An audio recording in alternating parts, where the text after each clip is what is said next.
Assalamualaikum warahmatullahi wabarakatuh.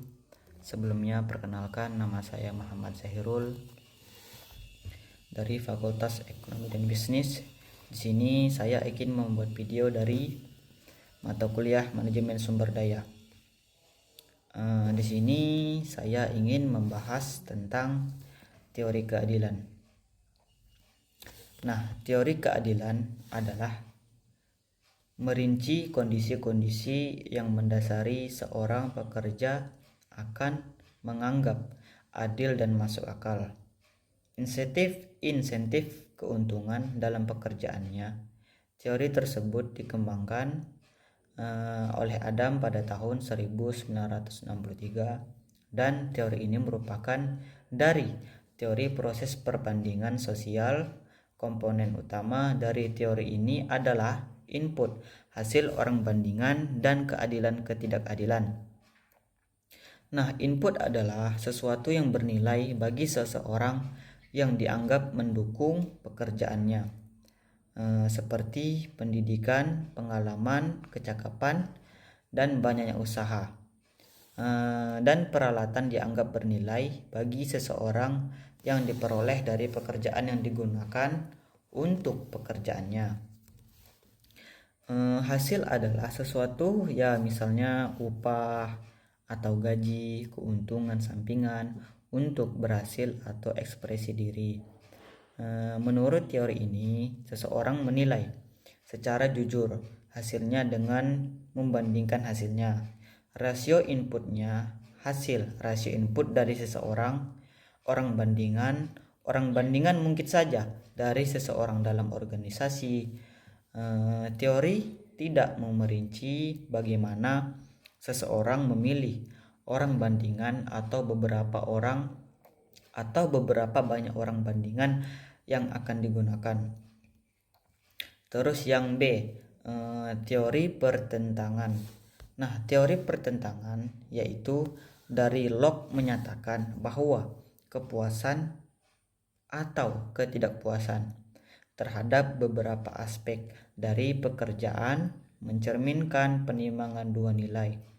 Yang pertama itu pertentangan antara apa yang diinginkan seseorang individu dengan apa yang diterima pentingnya apa yang diinginkan bagi individu.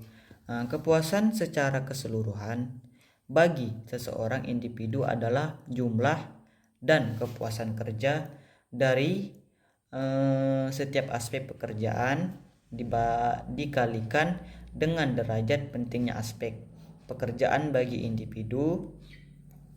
Nah, menurut Locke, seseorang individu akan merasa puas atau tidak merupakan suatu yang pribadi tergantung bagaimana ia mempersiapkan adanya kesesuaian atau pertentangan antara keinginannya. Dan hasil keluarnya tambahan waktu libur akan menunjang kepuasan tenaga kerja yang menikmati waktu luang setelah bekerja. Nah, akan tetapi tidak akan menunjang kepuasan kerja seseorang tenaga kerja lain yang merasa waktu luangnya tidak dapat dinikmati. Kepuasan atau ketidakpuasan dengan sejumlah aspek pekerjaan. Nah, tergantung pada selisih antara apa yang telah dianggap telah didapatkan dengan apa yang diinginkan. Jumlah yang diinginkan dari karakteristik sebagai jumlah minimum yang diperlukan untuk memenuhi kebutuhan yang ada. Seseorang akan terpuaskan jika tidak ada selisih antar kondisi-kondisi yang diinginkan dengan kondisi-kondisi yang aktual. Semakin besar kekurangan dan semakin banyak hal-hal penting yang diinginkan, semakin besar ketidakpuasannya jika terdapat lebih banyak jumlah faktor pekerjaan yang dapat diterima secara minimal dan kelebihannya. Menguntungkan, orang yang bersangkutan akan sama puasnya bila terdapat selisih. Yang C yaitu teori dua faktor. Teori dua faktor sikap kerja menyatakan bahwa kepuasan kerja secara kualitatif berbeda dengan ketidakpuasan kerja.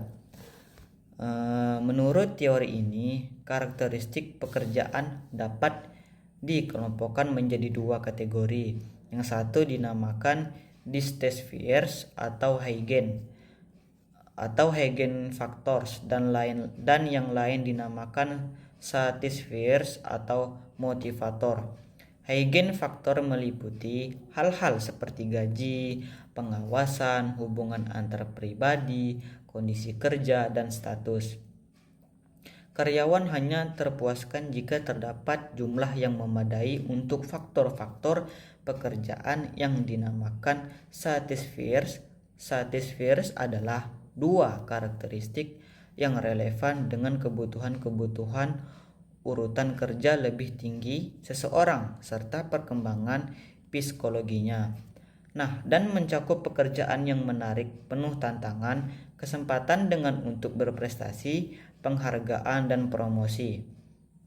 Nah, mungkin itu saja yang dapat bisa saya sampaikan. Lebih dan kurangnya saya mohon maaf. Wabillahi taufiq wal hidayah. Wassalamualaikum warahmatullahi wabarakatuh.